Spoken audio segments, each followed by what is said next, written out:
Hello दोस्तों, नमस्कार। 1950 में गणतंत्र के स्थापना के बाद हमारे देश की क्या उपलब्धियां रही हैं और क्या कमियां रही हैं, हमने क्या खोया क्या पाया। हम लोगों ने 74वां गणतंत्र दिवस कल मनाया था और इस परिप्रेक्ष्य में मैं आज विश्लेषण करने के लिए उपस्थित हूं। तो आइए दोस्तों, हम शुरू करते हैं। आज हमारा लेसन प्लान है भूमिका, हमारे गणतंत्र की क्या उपलब्धियां रही, उसकी क्या क्या खामियां रही। हमारा गणतंत्र विश्व का सबसे बड़ा गणतंत्र है, प्रजातंत्र है। हमें क्या क्या और काम करना चाहिए जिससे हमारा देश और हमारा गणतंत्र मजबूत हो और हम विश्व में नंबर 1 देश बन सकें। दोस्तों, जैसा कि आप जानते हैं कि 17वीं शताब्दी तक भारत के इतिहास में लगभग 2000 वर्षों तक हम लोग विश्व के नंबर 1 अर्थव्यवस्था रहे हैं, अर्थात पूरे विश्व के जीडीपी का 24% हमारा देश पैदा करता था। लेकिन जब अंग्रेज यहां से छोड़ के गए 1947 में, तो विश्व जीडीपी में हमारा मात्र 2% हिस्सा था। अंग्रेजों ने हमें पूरी तरह से खोखला कर दिया था। हिंदुस्तान की 94% आबादी 2 जून खाने के लिए तरसती थी और पार्टीशन होने के बाद देश का और भी बुरा हाल हो गया था। अधिकांश लोग दाना दाने के लिए मोहताज थे। ऐसी परिस्थिति का मुकाबला करते हुए आज 74वें गणतंत्र दिवस के अवसर पर हमें देखना है कि हम कहां पहुंचे। दोस्तों, जैसा कि आपको मालूम है कि 15 अगस्त 1947 को हम आजाद हुए और उसी के साथ में हिंदुस्तान और पाकिस्तान 2 देश बन गया। देश के पश्चिमी हिस्से को पाकिस्तान बनाया और पूर्वी हिस्सा वो भी पाकिस्तान का हिस्सा था। बाद में 1972 में बांग्लादेश बन गया। 26 जनवरी 1950 को हमारे देश का संविधान लागू किया गया और उस दिन से हम असली माने में गणतंत्र बने।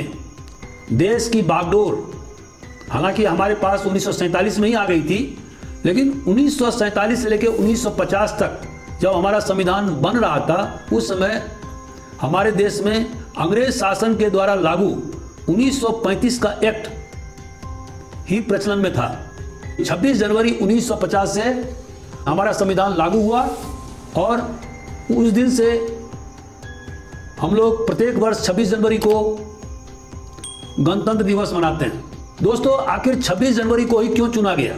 उसका वजह यह है कि 1929 को जवाहरलाल नेहरू जब कांग्रेस प्रेसिडेंट बने तो उन्होंने पूर्ण स्वराज की घोषणा की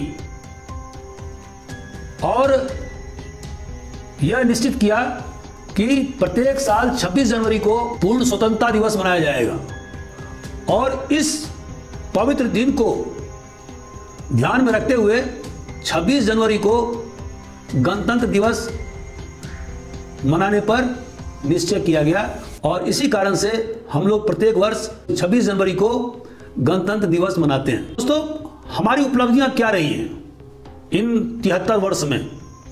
पहला, हमारा देश आजादी के बाद और बंटवारा होने के कारण से पूरी तरह से विदेशों पर खाने पीने के सामानों के लिए भी निर्भर हो गया था। हमें गेहूं, चावल, शक्कर आयात करना पड़ता था। लेकिन हरित क्रांति जो पंजाब, हरियाणा और पश्चिमी यूपी में शुरू किया गया, उसका यह परिणाम हुआ कि गेहूं के उत्पादन में 10 गुना ज्यादा वृद्धि हुई, चावल में 3 गुना वृद्धि हुई और इसका परिणाम यह हुआ कि देश जो अन्न के मामले में पूरी तरह से विदेशों पर निर्भर था, वह अब एक आत्मनिर्भर देश बन गया। उसी तरह से हमारा देश दूध के उत्पादन में विश्व का नंबर 1 देश है और ग्रामीण क्षेत्रों में 1/3 भाग रेवेन्यू दूध उत्पादन से किसानों को मिलता है। इसी तरह से स्पेस टेक्नोलॉजी में हमारा देश ने जबरदस्त ऊंचाइयां प्राप्त की है। 1975 में आर्यभट्ट छोड़ा गया था। 1984 में राकेश शर्मा पहले भारतीय थे जो स्पेस में गए थे, और इसरो के द्वारा अभी आपने देखा होगा चंद्रयान और मंगलयान मिशन लॉन्च किया गया, जो कि स्पेस टेक्नोलॉजी में एक जबरदस्त कामयाबी है। दोस्तों 2019 में जो पेंडेमिक कोरोना पूरे विश्व में आया था, उसमें हिंदुस्तान बहुत ज़्यादा प्रभावित हुआ था।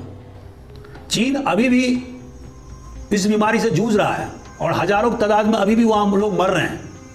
लेकिन हिंदुस्तान के वैज्ञानिकों ने 2 वैक्सीन तैयार किए, कोविशील्ड और कोवावैक्सीन, और इन 2 वैक्सीनों से पूरे देश के लोगों को वैक्सीनेट किया गया। सिर्फ 18 महीने के अंतराल में 200 करोड़ डोज तैयार किए गए। और इतना ही नहीं, 20 अन्य देशों को भी वैक्सीनेशन प्रोग्राम में हिंदुस्तान के द्वारा मदद की गई, जो कि एक जबरदस्त पहल थी। और यह हिंदुस्तान के वैज्ञानिकों का एक बहुत बड़ी उपलब्धि थी। हिंदुस्तान की सरकार ने स्टार्टअप योजना को जबरदस्त बढ़ावा दिया, और जिसके कारण से करीब 100 ऐसी यूनिकॉर्न कंपनी हिंदुस्तान में काम कर रही हैं, जिनकी प्रत्येक की जो वैल्यूएशन है, जो मूल्य है, वह 1 अरब अमेरिकन डॉलर है। और हिंदुस्तान अब चाइना और अमेरिका के बाद में तीसरा ऐसा कंट्री है जिसके पास में 100 से ज्यादा यूनिकॉर्न स्टार्टअप अभी वर्तमान में मौजूद है, जो कि बहुत बड़ी अचीवमेंट है। हिंदुस्तान की रेलवे एशिया की नंबर 1 और विश्व की नंबर 2 सबसे बड़ी रेलवे संस्था है। हिंदुस्तान एक न्यूक्लियर पावर है, और 5 जो अस्थायी सदस्य हैं जो न्यूक्लियर पावर हैं, जैसे चाइना, ब्रिटेन, फ्रांस, यूएसए और रसा, इसके बाद में हिंदुस्तान न्यूक्लियर पावर है और उसके पास में प्रतिरोध करने की क्षमता है। वैज्ञानिकों का अनुमान है कि 150 से 200 न्यूक्लियर बम हिंदुस्तान के पास में, जो प्रतिरक्षा के लिए उपयोग किया जा सकता है। और हिंदुस्तान ने स्पष्ट रूप से कहा है कि वह नो फर्स्ट यूज करेगा, मतलब पहले उसका इस्तेमाल नहीं करेगा। दोस्तों, आजादी के बाद हिंदुस्तान में सबसे पहले जवाहरलाल नेहरू ने क्या किया? जमींदारी उन्मूलन किया। और जैसा कि आप जानते हैं कि अंग्रेजों के जमाने में permanent settlement, ryotwari, Mahalwari system लागू था, और हिंदुस्तान की अधिकांश जनता के पास में जमीन नहीं थी। बड़े बड़े जमींदारों के पास में हजारों एकड़ जमीन थे। तो पूरी तरह से हिंदुस्तान में सामंतवादी व्यवस्था कायम थी। इस सामंतवादी व्यवस्था को सरकार ने खत्म किया, और लगभग 55 लाख हेक्टेयर जमीन जो लैंड सीलिंग एक्ट के द्वारा प्राप्त हुए थे, उसे भूमिहीन किसानों, मजदूरों को बांट दिया गया। और यह भारत सरकार की सबसे बड़ी उपलब्धि है। उसी तरह से आजादी के समय में हमारे देश की लिटरेसी रेट 18% थी, लेकिन अब वह बढ़कर के 74.4% हो गई 2011 के जनगणना के अनुसार। और दोस्तों, अभी जनगणना हुआ नहीं है, तो मेरा अनुमान है कि 85% से ज्यादा लोग अब हिंदुस्तान में शिक्षित हो गए हैं। उसी तरह से लाइफ एक्सपेक्टेंसी जो 1947 में 32 साल था, माने एक और व्यक्ति की औसत आयु हिंदुस्तान में 32 साल थी, जो अब बढ़कर के 69 ईयर्स हो गया है 2011 के जनगणना के अनुसार। और अब अगर जनगणना होगा तो मुझे विश्वास है कि औसत आयु 80 साल से ऊपर हो जाएगा, क्योंकि हिंदुस्तान की केंद्र सरकार और विभिन्न राज्य सरकारों ने स्वास्थ्य क्षेत्रों में जबरदस्त ढंग से उसको उन्नत बनाने के लिए, बेहतर बनाने के लिए काम किया है। आयुष्मान भारत योजना के द्वारा और विभिन्न राज्य सरकारों के द्वारा अनेक प्रकार की योजनाएं शुरू की गई, जिसमें कि 10 लाख रुपए तक फ्री हेल्थ चेकअप और इलाज की सुविधा दी गई है। दोस्तों, इस 73 साल में हमारा देश अब 5वीं सबसे बड़ी अर्थव्यवस्था हो गई है नॉमिनल जीडीपी के हिसाब से, लेकिन परचेजिंग पावर पेरिटी के हिसाब से हमारा देश तीसरी सबसे बड़ी अर्थव्यवस्था है चाइना और अमेरिका के बाद, और उसका जो जीडीपी मूल्य है वह है 11.50 ट्रिलियन अमेरिकन डॉलर। 2035 तक ऐसा विश्लेषकों का अनुमान है कि हिंदुस्तान तीसरी सबसे बड़ी अर्थव्यवस्था होगी और उसका जीडीपी 10 ट्रिलियन अमेरिकन डॉलर हो जाएगा। दोस्तों, हमारा देश 10वां सबसे ज्यादा औद्योगिकीकृत इंडस्ट्रियलाइज्ड कंट्री है विश्व में। साइंटिस्ट और टेक्नोक्रेट्स के पूल के मामले में हिंदुस्तान विश्व का तीसरा सबसे बड़ा कंट्री है, और इसी तरह से इंफॉर्मेशन टेक्नोलॉजी के क्षेत्र में हिंदुस्तान दूसरे या तीसरे नंबर का कंट्री है आफ्टर चाइना और यूएसए। दोस्तों, आजादी के बाद से 1952 से लगातार हमारे देश में चुनाव होते आए हैं और हर एक 5 साल पर चुनाव होते हैं, केंद्र सरकार के लिए भी और विभिन्न राज्य सरकारों के लिए भी। और 73वें और 74वें संविधान संशोधन के बाद पंचायती राज और शहरों में कॉरपोरेशन के लिए भी हर एक 5 साल पर चुनाव होते हैं और उन्हें एक मजबूत संस्था बनाया गया है। दोस्तों, आपको जानकर के यह आश्चर्य होगा कि हिंदुस्तान की आजादी के बाद लगभग 37 ऐसे देश थे जो 1950 और 60 के दशक में साम्राज्यवाद के चंगुल से आजाद हुए थे, लेकिन हिंदुस्तान को छोड़कर के बाकी सारे देशों में तानाशाही स्थापित की गई। लेकिन हिंदुस्तान ही एक ऐसा वाहिद देश रहा जहां पर कि प्रजातंत्र की जड़ दिन प्रतिदिन मजबूत होती रही। और अगर आप 2019 के लोकसभा चुनाव को देखेंगे तो 91.2 करोड़ वोटर हमारे देश में थे, जिसमें से 69% एलिजिबल वोटर थे और उसमें से 67% लोगों ने वोट डाला था, और यह बहुत बड़ी अचीवमेंट है। जबकि 1952 में यह 45.67% था। इस तरह से हम देखते हैं कि आम जनता का इलेक्शन में पार्टिसिपेशन बढ़ता जा रहा है, जो कि प्रजातंत्र के लिए एक सुखद संकेत है। दोस्तों, फॉरेन एक्सचेंज रिजर्व हमारे देश में काफी बढ़ा है। 1951 में हमारे देश का फॉरेन एक्सचेंज रिजर्व था 1.82 बिलियन डॉलर, जो अब बढ़कर के 607 बिलियन अमेरिकन डॉलर हो गया है। और हिंदुस्तान चौथा ऐसा देश है जिसके पास में इतना ज्यादा फॉरेन एक्सचेंज रिजर्व है। लेकिन अगर आप चाइना से तुलना करेंगे तो अभी भी हमारे देश का फॉरेन एक्सचेंज रिजर्व कम है। चाइना का 2800 billion American dollar foreign exchange reserve है। दोस्तों, अगर आजादी के समय से अभी की तुलना करें तो हमारे देश का फूड प्रोडक्शन में 500% इजाफा हुआ है और हम अब फूड एक्सपोर्टिंग कंट्री बन गए हैं। उसी तरह से नेशनल हाईवे कंस्ट्रक्शन में 7 गुना ज्यादा वृद्धि हुई है। 1947 में हमारे देश में पावर जनरेशन 1362 गीगावाट आवर होता था, जो अब बढ़कर के 3,70,106 गीगावाट आवर हो गया है। सारे गांव को इलेक्ट्रिफाइड माने विद्युतीकरण कर दिया गया है। इसी तरह से आजादी के समय में 3 लाख व्हीकल्स माने गाड़ियां थी, जो अब बढ़कर के 2019 में 30 लाख गाड़ियां हो गई हैं। और प्रत्येक साल 9.91% से गाड़ियों में वृद्धि हो रही है। लेकिन इसका दूसरा भी पहलू है।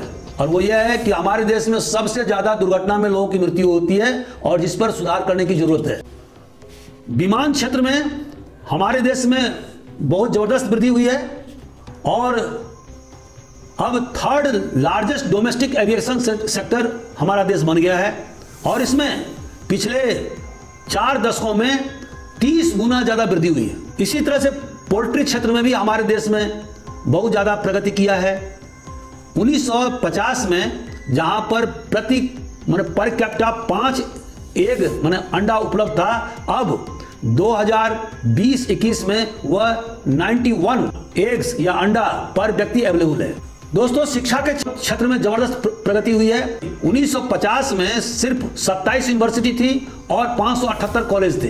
अब वर्तमान समय में 42,000 कॉलेजेस हैं और 1,043 यूनिवर्सिटी कार्यरत हैं। 1950 में 28 मेडिकल कॉलेजेस थे, अब वो बढ़कर के 612 हो गए। डॉक्टरों की संख्या 1951 में 61,000 होती थी, जो अब बढ़कर के 13 लाख हो गई है। दोस्तों, 1947 में 1.4 लाख स्कूल हुआ करते थे, जो अब 2020-21 में 15 लाख हो गए हैं। 10 गुना वृद्धि हुआ है। रूरल सैनिटेशन ग्रामीण स्वच्छता के अभियान में पिछले 4 दशक में 100% लक्ष्य पूरा किया गया है। यह बहुत बड़ी कामयाबी है और सरकार ने जिस तरह से हर घर में टॉयलेट बनाने की व्यवस्था किया, उसके लिए सब्सिडी दिया गया है। तो जो बाहर में जो लैट्रिन करते थे खेतों में और जिससे गंदगी फैलती थी, उसमें बहुत ज़्यादा काबू किया जा सका है।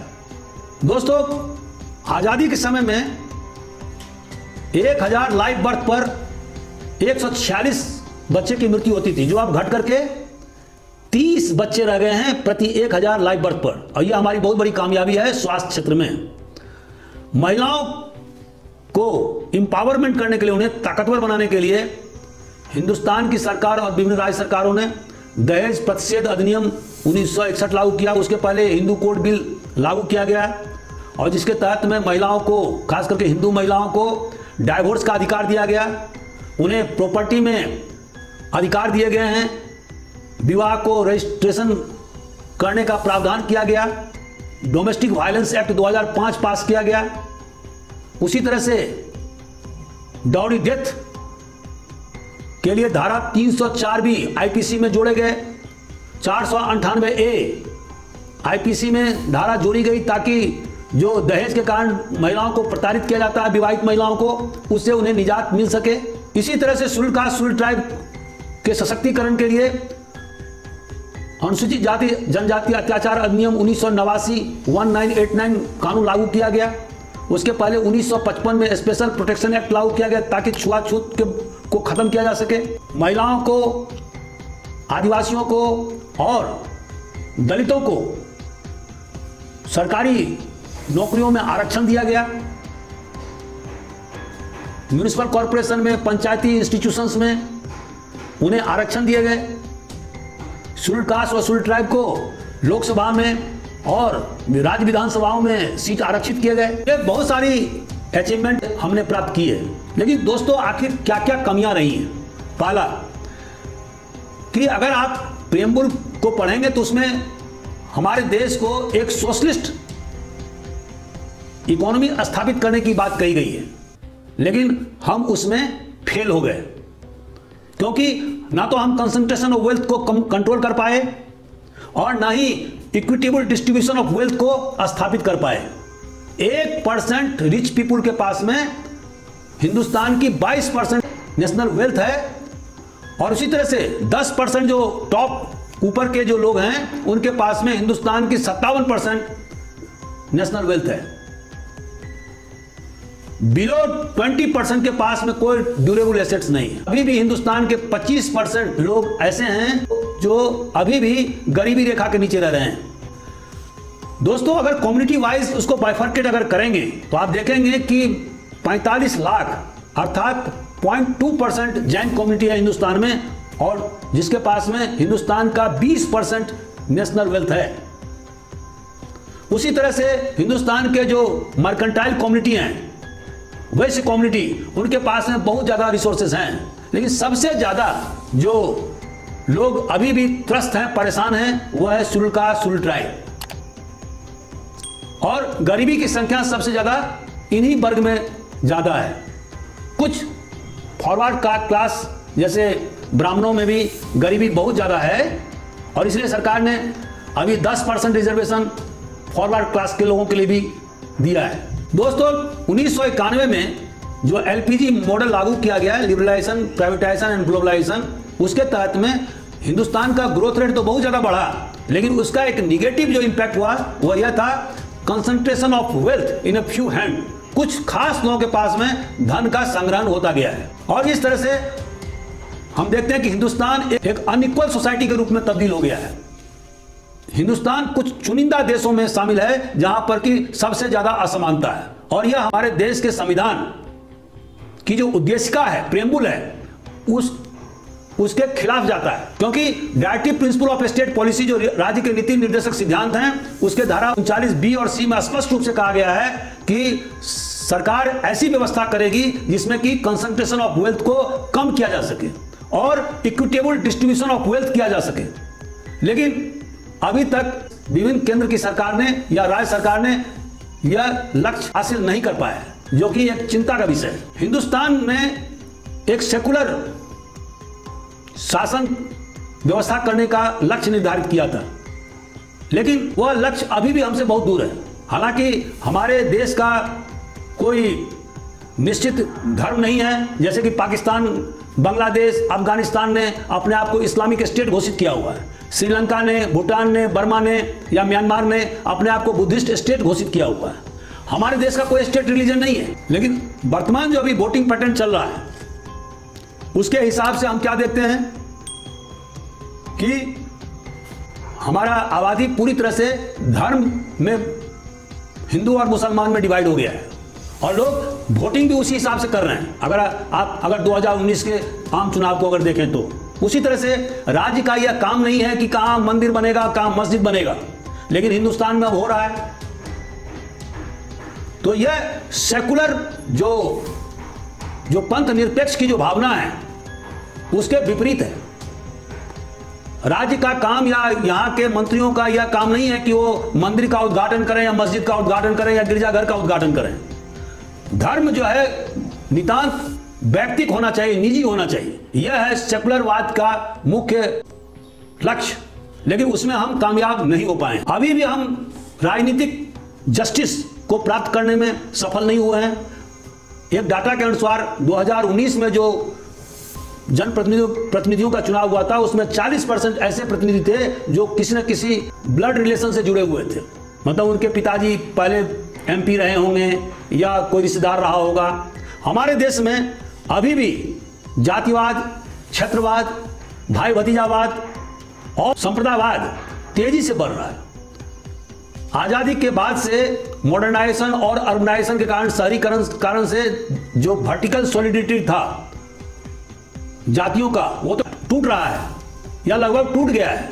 लेकिन जो चुनावी राजनीति कारण से हॉरिजॉन्टल सॉलिडारिटी जातियों में बढ़ रही है और वो लामबंद हो रहे हैं, और इसी कारण से हम देखते हैं कि विभिन्न जातियों की पार्टियां हमारे देश में बन गई है और जो सत्ता पर समय समय पर काबिज होती रहती है, जो कि प्रजातंत्र के लिए शुभ संकेत नहीं है। दोस्तों अभी भी हमारे देश में महिलाओं का वर्क पार्टिसिपेशन में बहुत ही कम भागीदारी है।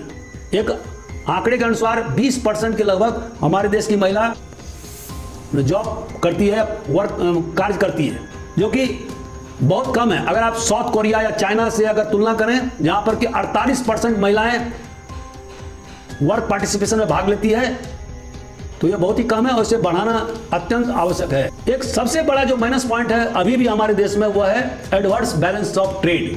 दोस्तों अगर आप देखें तो एक्सपोर्ट और इंपोर्ट बहुत ज्यादा हो रहा है हमारे देश में और एक्सपोर्ट कम हो रहा है। और खास करके अगर आप चाइना के साथ में देखेंगे तो अभी 125 बिलियन अमेरिकन डॉलर का ट्रेड होता है चाइना के साथ में हमारा, और उसमें चाइना से जो सामान आता है, मतलब उनका जो एक्सपोर्ट होता है इंडिया में, वो होता है 95 बिलियन डॉलर, जबकि हमारा एक्सपोर्ट चाइना में बहुत ही कम होता है, 15-20 बिलियन डॉलर। इस एडवर्स बैलेंस ट्रेड को खत्म करना जरूरी है और इसके लिए यह जरूरी है कि हमें चाइना के अनुसार ही अपने इकोनॉमी को मैन्युफैक्चरिंग हब बनाना होगा, ताकि हमारा एक्सपोर्ट ज़्यादा हो और इंपोर्ट कम हो। और इसीलिए भारत सरकार ने विभिन्न योजनाएं शुरू की, जैसे स्टार्टअप योजना, मेक इन इंडिया योजना। दोस्तों, आखिर निचोड़ क्या है? निचोड़ यह है कि हमारा देश उत्तरोत्तर विकास की ओर बढ़ रहा है, लेकिन विकास के साथ साथ इंक्लूसिव ग्रोथ होना चाहिए, जिसमें कि हम फेल हो रहे हैं। मतलब धनवान और गरीब, रिच और पुअर के बीच में खाई बढ़ती जा रही है, उसे हमें पाटना होगा ताकि देश में अमन, चैन, शांति स्थापित रह सके। अगर बहुत सारे लोग भूख से बिलबिलाएंगे, उन्हें खाना नहीं मिलेगा, तो वह सड़कों पर उतर जाएंगे और फिर लॉ एंड ऑर्डर निर्मित हो सकता है, कानून और व्यवस्था की स्थिति निर्मित हो जाएगी। और जब शांति भंग होता है तो वहां विकास नहीं होता है। हमें यह भी देखना होगा कि विभिन्न कम्युनिटीज में संपत्ति का वितरण सही ढंग से हो। ऐसा नहीं हो कि किसी पर्टिकुलर कम्युनिटी के पास में सारा संपत्ति या अधिकांश संपत्ति जमा हो रहा है और जो शेड्यूल्ड कास्ट या शेड्यूल्ड ट्राइब या ओबीसी वर्ग के लोग हैं उनके पास में ड्यूरेबल एसेट नहीं है। उसे भी हमें देखना जरूरी है। दोस्तों, सबसे ज्यादा थ्रेट हमें चाइना से है। और आप जानते हैं कि 1980 में हमारा इकोनॉमी और चाइना का इकोनॉमी समान ही था, लेकिन 1980 से लेकर 2010-12 तक चाइना 10% एनुअल ग्रोथ रेट के हिसाब से उसकी इकोनॉमी बढ़ी, और जिसके कारण से आज चाइना की इकोनॉमी 18 ट्रिलियन अमेरिकन डॉलर है, जो हमसे लगभग 5 गुना ज्यादा है। इस खाई को पाटना जरूरी है। उसी तरह से अगर आप स्टील का प्रोडक्शन देखेंगे तो हिंदुस्तान के स्टील जो एनुअल प्रोडक्शन होता है उससे 5 गुना ज्यादा चाइना में होता है। तो हमें चाइना से मुकाबला करना है, क्योंकि हमारा जो सरहद है वो का पूरा हिमालय क्षेत्र चाइना से जुड़ा हुआ है, और चाइना अब हिंद महासागर में भी बहुत ज़्यादा वो अपनी गतिविधियां बढ़ा रहा है। तो ऐसी स्थिति में चाइना से मुकाबला करने के लिए हमें लगातार ग्रोथ रेट बढ़ाने होंगे, और यह ग्रोथ रेट इंक्लूसिव होगा। और सबसे फायदा यह है कि जो अभी जो डेमोग्राफिक डिविडेंड है वो हिंदुस्तान के पक्ष में है, और वह 2049 तक रहेगा, जबकि चाइना का डेमोग्राफिक डिविडेंड 2028 के बाद से लगातार घटता जाएगा। वहां पर बूढ़े लोगों की संख्या बढ़ती जा रही है, और उनका जो ग्रोथ रेट है वो भी घट करके 4% के लगभग हो गया है, जबकि हमारा जो इकोनॉमी है वो सबसे फास्टेस्ट इकोनॉमी है, बहुत तेजी की रफ्तार में बढ़ रही है। तो उस 6 से 7% ग्रोथ रेट को अक्षुण्ण रखना होगा, और साथ साथ इन्फ्लेशन को कंट्रोल में रखना होगा, अनएम्प्लॉयमेंट समस्या को दूर करना होगा ताकि यूथ में अनरेस्ट की भावना नहीं हो, अधिक से अधिक लोगों को जॉब देना होगा, खाने पीने के सामान सस्ते रखने होंगे क्योंकि अब महंगा हो रहा है और बहुत लोगों के पहुंच से बाहर होता जा रहा है, जिस पर कि नियंत्रण करना अत्यंत आवश्यक है। अगर हम इंक्लूसिव ग्रोथ पर ध्यान देंगे तो निश्चित रूप से हमारा हिंदुस्तान, जो 1700 ईस्वी से पहले तक विश्व का नंबर 1 देश था जीडीपी के मामले में, वह 2050 तक हिंदुस्तान फिर नंबर 1 देश बन जाएगा। दोस्तों, आज का वीडियो हमारा कैसा रहा? अगर आपको कोई सुझाव है तो आप अपने सुझाव से जरूर हमें अवगत कराएं। Thank you very much.